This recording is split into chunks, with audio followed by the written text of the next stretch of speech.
Salam damai dan sejahtera untuk Bapak, Ibu, dan Saudara yang kekasih di dalam nama Tuhan Yesus Kristus. Sekali lagi saya mengucapkan selamat Hari Natal untuk kita sekalian. Kiranya damai dan sejahtera dari Tuhan Yesus Kristus yang memberikan kepada kita ketenangan, kekuatan, dan sukacita dalam menjalankan kehidupan di bumi ini. Kita bersyukur atas segala pertolongannya, penyertaannya dalam kehidupan kita, dalam setiap aktivitas kita, baik di rumah, di tempat kita bekerja, di kampus, di sekolah, dan dalam segala hal yang kita lakukan.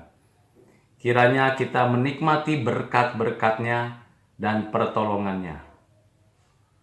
Pada hari ini kembali kita akan mendengarkan berita Natal sebagai berita yang perlu kita renungkan, yang disampaikan oleh Tuhan Yesus sebagai suatu puncak penyataan berita Natal untuk kita pada tahun ini.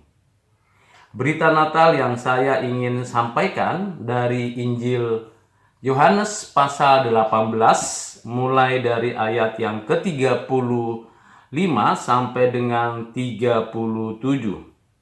Demikianlah firman Tuhan. Kata Pilatus, "Apakah aku seorang Yahudi? Bangsamu sendiri dan imam-imam kepala yang telah menyerahkan engkau kepadaku. Apakah yang telah engkau perbuat?" Jawab Yesus, "Kerajaanku bukan dari dunia ini. Jika kerajaanku dari dunia ini, pasti hamba-hambaku telah melawan, supaya aku jangan diserahkan kepada orang Yahudi. Akan tetapi kerajaanku bukan dari sini." Maka kata Pilatus kepadanya, "Jadi engkau adalah raja?" Jawab Yesus, "Engkau mengatakan bahwa aku adalah raja. Untuk itulah aku lahir dan untuk itulah aku datang ke dalam dunia ini, supaya aku memberi kesaksian tentang kebenaran. Setiap orang yang berasal dari kebenaran mendengarkan suaraku." Kita sudah mendengarkan dan membaca firman Tuhan ini.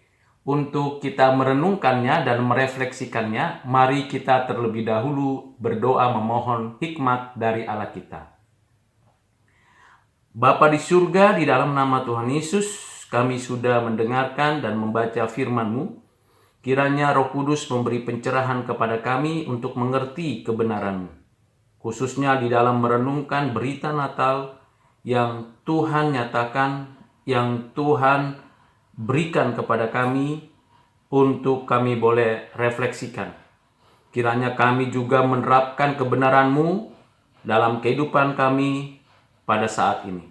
Berkat-Mu atas kami sekalian, baik yang menyampaikan maupun yang mendengarkan. Dalam nama-Mu Tuhan Yesus kami berdoa bersyukur. Amin. Bapak, Ibu, Saudara yang kekasih di dalam Kristus, kita sudah belajar mendengarkan, merenungkan dan merefleksikan berita Natal yang dinyatakan, diungkapkan, dituliskan berkaitan dengan para gembala, orang Majus, Maria dan Yusuf, nubuatan dari Nabi Musa, dan penjelasan pernyataan daripada para malaikat, khususnya malaikat Gabriel. Kali ini khusus secara final kita akan mendengarkan berita Natal yang disampaikan langsung oleh Tuhan Yesus Kristus. Apa maknanya dan apa yang dimaksud dengan kelahirannya. Bapak, Ibu, Saudara yang kekasih dalam Kristus, untuk kita mengetahui seseorang itu memiliki tujuan kehidupan dan apa misinya di dalam keberadaannya di bumi ini, tentu bukan dimulai dari sejak kelahiran saja. Kita dapat menelusuri kehidupan seseorang baik dari kelahirannya, masa remajanya, masa mudanya, pelayanannya, aktivitasnya sampai akhir hidupnya. Dan khusus untuk apa yang dijelaskan di dalam Injil Yohanes pasal 18 ini, kita mendapatkan pengertian yang mendasar dari Tuhan Yesus tentang Natalnya, kelahirannya. Di dalam suatu kondisi, situasi di mana Yesus difitnah, diadukan sebagai yang membuat masalah keagamaan Yahudi, tersinggungnya para imam dan ahli Taurat atau orang-orang yang ingin menyalibkan atau menghukum Yesus Kristus Tuhan kita yang inkarnasi itu. Di mana Pilatus melakukan suatu tindakan pengadilan yang tentunya kalau ditelusuri secara mendalam dan mendasar tidak ada pembuktian bahwa Tuhan melakukan tindakan yang melawan hukum, baik hukum positif dalam kerajaan Romawi maupun hukum moral di dalam kehidupan bermasyarakat, terlebih lagi hukum agama yang dijalankannya secara sempurna. Tentu kebencian dan iri hati bahkan kedengkian dari orang-orang yang beragama terhadap Tuhan Yesus itu masih berlanjut sampai hari ini.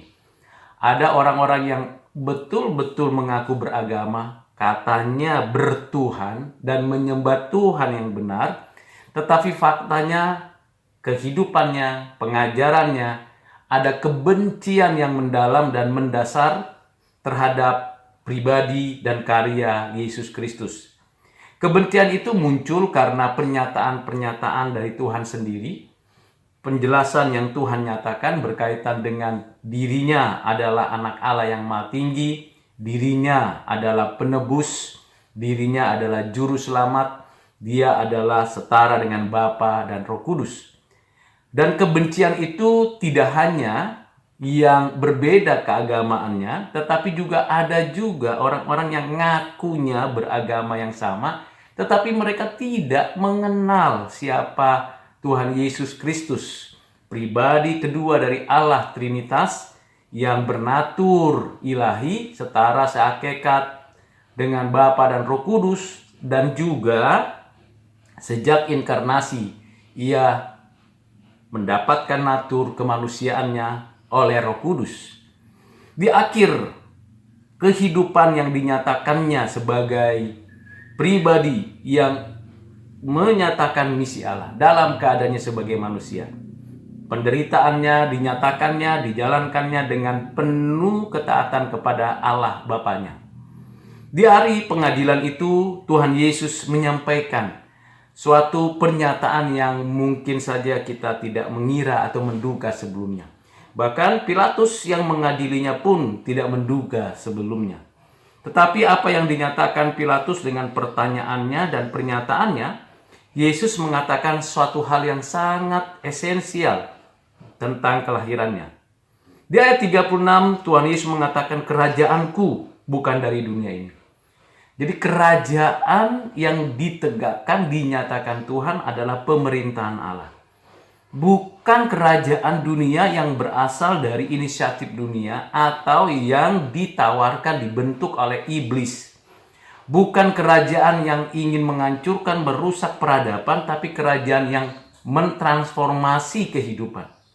Kerajaan yang bersifat kekal, rohani, dan yang melampaui zaman, melampaui ruang waktu, dan tentunya di dalamnya ada damai sejahtera, kebenaran, dan keadilan. Dan Yesus mengatakan kerajaanku, ini menunjukkan bahwa dia adalah raja. Seperti yang sudah kita dengar bahwa Yesus adalah raja. Raja yang dilahirkan. Yesus adalah raja yang dikaruniakan berdasarkan pada kriteria daripada kerajaannya Daud. Yesus adalah raja, raja di atas segala raja, di mana setiap lutut akan bertelut, setiap lidah akan mengaku. Dan Yesus adalah raja yang bukan hasil rebutan, hasil warisan yang bersifat genealogi atau warisan yang bersifat politis. Tidak, dia adalah raja pada dirinya sendiri. Itu sebabnya dia mengatakan kalau kerajaanku bukan dari dunia ini. Karena dunia ini punya kerajaannya memang lokal, dapat lenyap. Kita bisa lihat kerajaan-kerajaan yang ada di dunia ini dalam kesejarahannya. Kita bisa menyaksikan kerajaan-kerajaan yang ada di Nusantara ini yang sudah tidak ada atau mengaku masih ada eksis keberadaannya.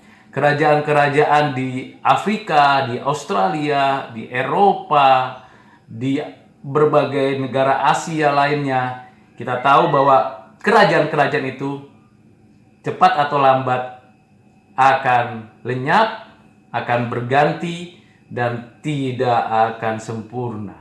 Walaupun ada upaya-upaya menegakkan keadilan, kesejahteraan, dan sukacita, tapi tidak bisa dilakukan karena keberdosaan manusia. Beda dengan kerajaan yang dinyatakan Tuhan. Dan Tuhan mengatakan kalau aku datang ke dalam dunia ini dengan satu keadaan yang seperti raja itu, maka pastilah semua akan dilenyapkan. Nanti pada waktunya akan dinyatakan kemuliaan kerajaannya pada hari kedatangannya kedua kali. Dan kita orang-orang percaya memproklamasikan itu ke seluruh dunia melalui berbagai cara media yang benar, yang adil, yang suci. Pilatus penasaran, lalu mengajukan pertanyaan, jadi engkau adalah raja? Jawab Yesus, engkau mengatakannya bahwa akulah adalah raja. Ini hal yang sangat esensial penting. Lagi-lagi Matius, Markus, Lukas, Yohanes, para rasul, dan semua orang Kristen di seluruh muka bumi menegaskan apa yang dikatakan Yesus. Yesus Kristus adalah raja. Bukan raja seperti raja dunia, tapi raja anugerah, raja semesta alam. Dan Yesus memberikan suatu penyataan berita Natal. Untuk itulah aku lahir. Kelahiran Yesus adalah kelahiran yang menyatakan bahwa ia adalah raja. Jadi Bapak, Ibu, dan Saudara yang kekasih dalam Kristus, ketika kita melakukan dan melaksanakan perayaan Natal, ibadah Natal, dan seremonial Natal, ingat fokus bahwa yang perlu kita ketahui ini adalah untuk menyatakan bahwa Yesus adalah raja. Bukan presiden, bukan ratu sebuah negara, bukan raja sebuah negara yang terbatas wilayah kekuasaan teritorialnya. Ia adalah raja. Raja yang telah menyerahkan nyawanya mati di atas kayu salib. Raja yang bangkit dari kematian dan menyatakan kemenangan. Raja yang duduk di sebelah kanan Allah Bapa yang mendoakan, mendukung. Mana ada seperti itu? Pendiri agama? Tidak ada seperti itu. Nabi? Tidak ada seperti itu. Rasul? Tidak ada seperti itu. Imam? Tidak ada seperti itu. Dia raja semesta alam. Dia bangkit menyatakan kemenangan. Tidak pernah ada dalam catatan seorang nabi pun, pendiri agama manapun yang pernah bangkit dari kematian, kecuali Yesus Kristus, Raja semesta alam. Dan tidak ada seorang pun yang tidak berdosa, kecuali Yesus Kristus, Raja yang menyerahkan dirinya untuk menebus umatnya yang berdosa. Dialah Raja. Raja itu menegakkan keadilan, kebenaran, kesucian. Raja itu bukan hanya bicara tentang saya berkuasa dan otoritas, tapi saya memberikan ketenangan, kenyamanan. Siapa yang bisa seperti itu? Hanya Yesus Kristus. Karena itu Natal kita rayakan, kita beritakan, kita sampaikan kepada banyak orang adalah berita tentang kerajaannya Yesus. Dan untuk itulah aku datang ke dalam dunia, supaya aku memberi kesaksian tentang kebenaran, dan setiap orang yang berasal dari kebenaran mendengarkan suaraku. Dengarkan suara Tuhan Yesus. Jadi berita Natal adalah berita mendengarkan kebenaran.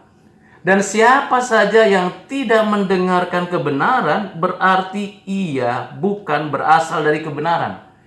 Lawannya kebenaran apa? Dusta. Bapaknya dusta siapa? Iblis. Jadi siapa yang tidak mendengar suara Yesus Kristus Raja kita, maka dia adalah keturunan si ular itu. Keturunan si ular itu yang selalu berdusta, memanipulasi sejarah, memanipulasi kitab-kitab, memanipulasi dan menafsirkan hal-hal yang duniawi ke dalam suatu kepercayaan. Itulah kejahatan manusia. Dan Yesus datang untuk menegakkan kebenaran. Yang benar adalah benar, yang salah adalah salah. Bahkan ia sendiri mengkritisi para imam, orang Yahudi yang ngakunya beragama tapi sebenarnya tidak hidup dalam kebenaran. Tidak ada relasi antara kebenaran yang diajarkan dengan kebenaran yang dihidupi. Tidak ada korelasi antara apa yang dipikirkan benar dengan apa yang dijalankan benar. Inilah keagamaan, berusaha untuk membenarkan diri padahal sudah berdosa, munafik, dan melakukan kejahatan. Mari Bapak Ibu Saudara, di hari Natal ini kita dengan penuh keberanian memproklamasikan kebenaran Kristus. Ingat apa yang dikatakan Tuhan Yesus, "Akulah jalan, kebenaran, dan hidup. Tidak ada yang sampai kepada Bapa kalau tidak melalui aku." Dialah pengantara satu-satunya.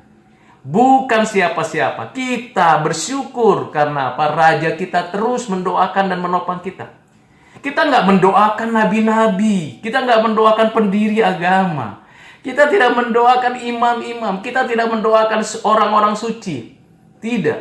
Dan kita juga tidak pernah diajarkan untuk mereka mendoakan kita. Tidak. Mengapa? Karena mereka sama dengan kita, orang berdosa, Bapak Ibu Saudara.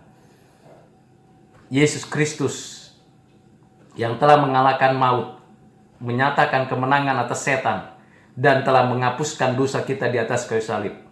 Dia saat ini berdoa syafaat untuk Bapak, Ibu, dan Saudara, untuk kita sekalian. Apa pergumulan Bapak Ibu di hari Natal ini?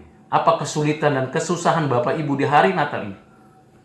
Kembalilah kepada Tuhan Yesus. Tuhan Yesus pernah mengatakan kepada kita melalui Matius pasal 11 ayat 28 sampai 30. "Marilah kepadaku semua yang letih lesu dan berbeban berat." Kita datang. Undangan Tuhan adalah undangan yang mulia. Dan Tuhan berotoritas menyatakan kehendaknya. Bapak Ibu Saudara, yang terakhir yang saya ingin sampaikan adalah aku memberi kesaksian tentang kebenaran. Setiap orang yang berasal dari kebenaran mendengarkan suaraku. Dengarkanlah suara Tuhan Yesus. Suara yang bukan hanya menyatakan kebenaran, tapi juga yang memerdekakan kita. Yang membebaskan kita. Yang memberikan kita bukan hanya solusi, tapi memberikan kita ketenangan. Mari kita menikmati Natal di tahun ini dengan penuh sukacita. Bagikan apa yang sudah Bapak Ibu dapatkan selama ini dari video-video yang saya sampaikan. Jangan sungkan, jangan ragu, jangan juga khawatir. Bagikan, beritakan, sampaikan, sharingkan kepada yang lain. Dengan penuh pengharapan bahwa Tuhan bekerja dalam segala sesuatu. Jikalau Bapak Ibu Saudara mendapatkan kebutuhan rohani dari sini, silakan Bapak Ibu melakukan satu pertolongan dari Tuhan untuk menjadi pelaku firman. Sebelum kita mengakhiri pertemuan kita hari ini untuk belajar tentang berita Natal, kita berdoa memohon bijaksana dan kuasa dari Roh Kudus. Mari kita berdoa. Bapa Surgawi, dalam nama Tuhan Yesus, terima kasih ya Tuhan untuk hari ini. Kami mendengarkan dari Tuhan Yesus berita Natal. Berita yang dinyatakannya bahwa ia lahir untuk menyatakan kerajaannya, menyatakan dirinya adalah Raja, dan menyatakan kebenarannya. Dan kami bersyukur karena kami dibenarkan oleh Kristus, dibenarkan karena kasih anugerah dari Bapa, dan dibenarkan oleh karena Roh Kudus bekerja di hati kami. Berkati, sertai, pimpin setiap kami yang mendengarkan maupun yang menyampaikan, agar kami bertumbuh, bersaksi, dan menyatakan kebenaran Kristus di hari Natal ini. Berkati kami di mana saja berada, beri kesehatan, kekuatan, pertolongan dari Roh-Mu, agar kami menjadi saksi-saksi Kristus. Terima kasih Bapa, berkat-Mu atas kami sekalian. Dalam nama Tuhan Yesus, kami berdoa bersyukur. Amin.